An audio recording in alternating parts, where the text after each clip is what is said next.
Hello दोस्तों, orthopaedic से जुड़े विभिन्न वीडियोज़ की श्रृंखला में एक बार फिर हम आपका बहुत बहुत स्वागत करते हैं। दोस्तों, समय समय पर हम इन वीडियोज़ की जो श्रृंखला है, इसमें कमर दर्द के बारे में, घुटने के दर्द के बारे में और हील पेन के बारे में वीडियोज़ लाते रहते हैं। काफ़ी सारे लोगों ने मुझे बताया था कि सर, हमारे को कार्पल टनल की प्रॉब्लम बताई गई है या मेरे रिस्ट में पेन है, तो आप रिस्ट में पेन पे भी वीडियो बनाइए कि रिस्ट में पेन क्यों हो जाता है और कैसे उसे ठीक किया जा सकता है। दोस्तों, रिस्ट में जो पेन होता है वो काफ़ी सारे कारणों से हो सकता है, लेकिन जो सबसे प्रमुख कारण है रिस्ट में पेन का, वो कार्पल टनल सिंड्रोम होता है।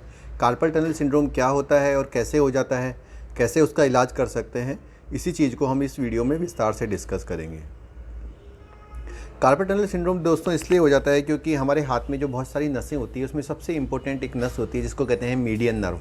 तो वो जो नर्व होती है वो रिस्ट में से पास करती है और हमारी थंब को, इंडेक्स फिंगर को, मिडिल फिंगर को और आधी रिंग फिंगर को वो सप्लाई करती है। तो इन 3-4 उंगलियों को वो सप्लाई करती है नस की, जिसकी वजह से कि हम मूवमेंट कर पाते हैं। और जो ये मीडियन नर्व होती है वो एक ब्रिज के नीचे से निकलती है, जिसे फ्लेक्सर रेटिनाकुलम कहते हैं।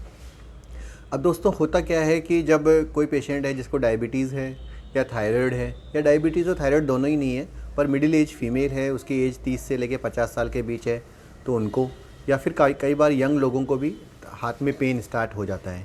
इस पेन की कुछ खास बातें होती है जिसकी वजह से कि आप पहचान सकते हैं कि ये कार्पल टनल पेन है या नहीं। सबसे वाली बात, जैसे मैंने आपको बताया कि ये जो पेन होता है मेनली हाथ में होता है।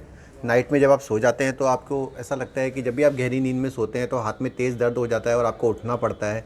या फिर आप दिन में जैसे बर्तन मांज रहे हैं, आटा लगा रहे हैं या कपड़े निचोड़ रहे हैं, तो उस वक्त हाथ के अंदर दर्द होना शुरू हो जाता है। और हाथ में जो दर्द होता है उसका जो नेचर होता है वो इस प्रकार का होता है जैसे कोई झंझनाट सा हो रहा है या भारीपन सा हो रहा है। खास बात ये होती है कि छोटी उंगली बिल्कुल प्रभावित नहीं होती। आपको ऐसा लगता है कि छोटी उंगली में तो कोई प्रॉब्लम नहीं हो रही है, बाकी तीनों उंगलियों में और अंगूठे में ही दर्द हो रहा है।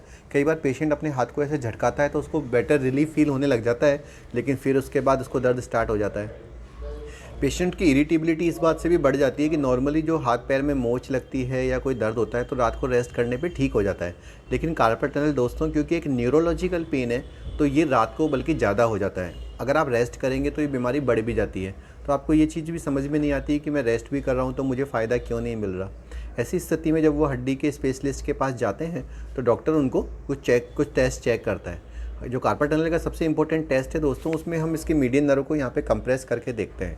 जब 30 से 40 सेकंड तक हम नर्व पे कंप्रेस करते हैं तो पेशेंट को उसी प्रकार का दर्द दोबारा से होना स्टार्ट हो जाता है। या फिर हम पेशेंट के हाथ को इस तरह से फोल्ड करा के और 1 मिनट तक रखते हैं तो भी उसके हाथ में उसी प्रकार से दर्द होने लग जाता है। तो ये एक पहचान होती है कि आपको कार्पल टनल सिंड्रोम की प्रॉब्लम हो सकती है। अगर आपको पहले से ही डायबिटीज़ है या थायराइड है तो ऑलरेडी आप उसके कैंडिडेट होते हैं जिसमें आपको कार्पल टनल हो सकता है। ज़्यादातर मेरे ओपीडी में जो कार्पल टनल के पेशेंट्स आते हैं दोस्तों, उनकी एज 30 से 50 साल की होती है और ज़्यादातर 90% पेशेंट जो होते हैं वो फीमेल ही होती हैं। अगर आपको सर्वाइकल स्पॉन्डिलाइटिस की प्रॉब्लम पहले से ही है तो ऐसे लोगों को भी कार्पल टनल होने का चांस ज़्यादा रहता है, जिसे हमारी भाषा में डबल क्रश कहा जाता है। अब कार्पल टनल एक बार हो गया है तो कैसे इससे बचाव किया जा सकता है, कैसे इसका उपचार किया जा सकता है, वो मैं आपको बताऊंगा। देखिए, जैसे कि मैंने आपको पहले ही कहा कि सबसे इम्पोर्टेंट बात है कि जो नर्व है वो दबती है डायबिटीज़ और थायराइड में। तो अगर आपका शुगर कंट्रोल है और थायराइड का लेवल कंट्रोल है तो ये बीमारी आपको होगी नहीं, और होगी तो कंट्रोल में रहेगी। दूसरा प्रॉब्लम है हाथ को एक खास पोजीशन में रखना। जैसे हम बर्तन को वॉश करते हैं या कपड़े वॉश करते हैं तो ना चाहते हुए भी हमारा हाथ इस पोजीशन में आ जाता है, आप देख सकते हैं। तो इसकी वजह से नर्व दबती है। तो हम पेशेंट को हाथ में पहनने के लिए एक रिस्ट स्प्लिंट दे सकते हैं, जिससे कि उसका जो हाथ है वो ऊपर की पोजीशन में रहे और ज़्यादा से ज़्यादा नीचे ना जाए। तो नाइट में पेशेंट इस स्प्लिंट को पहन सकता है, तो इससे कुछ समय में उसको खिंचाव कम हो जाता है। जिन लोगों को पेन किलर से और स्प्लिंट से, गर्म पानी की सिकाई और फिजियोथेरेपी से फ़ायदा नहीं होता, उन्हें हम रिस्ट में एक इंजेक्शन लगाने की सलाह देते हैं। इंजेक्शन लगाने के बाद दोस्तों 3 से 4 महीने के लिए और कुछ लोगों को तो हमेशा के लिए कंप्लीट आराम आ जाता है।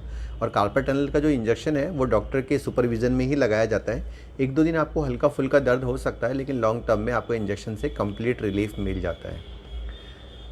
सबसे ज़्यादा जो पेशेंट्स वो आते हैं जो दोस्तों जिनको कि इंजेक्शन से, फिजियोथेरेपी से और दवाई से भी कोई फ़र्क नहीं होता, तो हम उनको टेस्ट कराने की सलाह देते हैं, जिसके लिए EMG NCV एक टेस्ट होता है जो ये बता देता है कि नर्व का जो कंप्रेशन है वो वास्तव में कहाँ हो रहा है। तो EMG NCV टेस्ट कराने के बाद अगर ये कंफर्म हो जाता है कि ये कार्पल टनल सिंड्रोम है और उसकी लोकेशन कहाँ है और आपको दवाई से और इंजेक्शन से फ़ायदा नहीं हो रहा, तो ऐसे में हम एक माइक्रो सर्जरी करते हैं दोस्तों, जिसमें 3 से 4 स्टिच लगते हैं। कोई बहुत बड़ी सर्जरी नहीं होती, 2-2.5 घंटे का काम है और आप तुरंत घर जा सकते हैं। तो इस सर्जरी की सहायता से कार्पल टनल को परमानेंटली ठीक किया जा सकता है। तो जो भी मैंने आपको कार्पल टनल के बारे में बताई बातें, वो एक बार दोबारा रिपीट कर देता हूँ। पहली बात कि ये डायबिटीज़ और थायराइड के पेशेंट्स में ज़्यादा होता है। हमारी अंगूठा और 3 उंगली इन्वॉल्व होती है, जबकि ये वाली जो लिटिल फिंगर है, इसको कोई सिम्टम्स नहीं आता। रात के वक्त पेन ज़्यादा होता है, हाथ मुड़ा हुआ हो तो पेन ज़्यादा होता है। ज़्यादातर केस में पट्टा लगा के और दवाइयों से ठीक किया जा सकता है। और अगर रेजिस्टेंट केस है और दवाइयाँ फ़ायदा नहीं कर रही, तो आप सर्जरी करवा के माइक्रो सर्जरी द्वारा इससे पूरी तरह से ठीक हो सकते हैं। अगर आपकी भी कार्पल टनल डॉक्टर ने बताया है और आपको इसके बारे में कोई सवाल है जो आप मुझसे पूछना चाहते हैं, तो मेरे व्हाट्सएप ACL प्रोग्राम से आप जुड़ सकते हैं। उसमें निर्धारित शुल्क देकर आप डॉक्टर से सीधे बात कर सकते हैं और अपनी पूरी बीमारी जो है वो उसके बारे में मैं आपको सब चीज़ें डिटेल में बता दूंगा। धन्यवाद दोस्तों।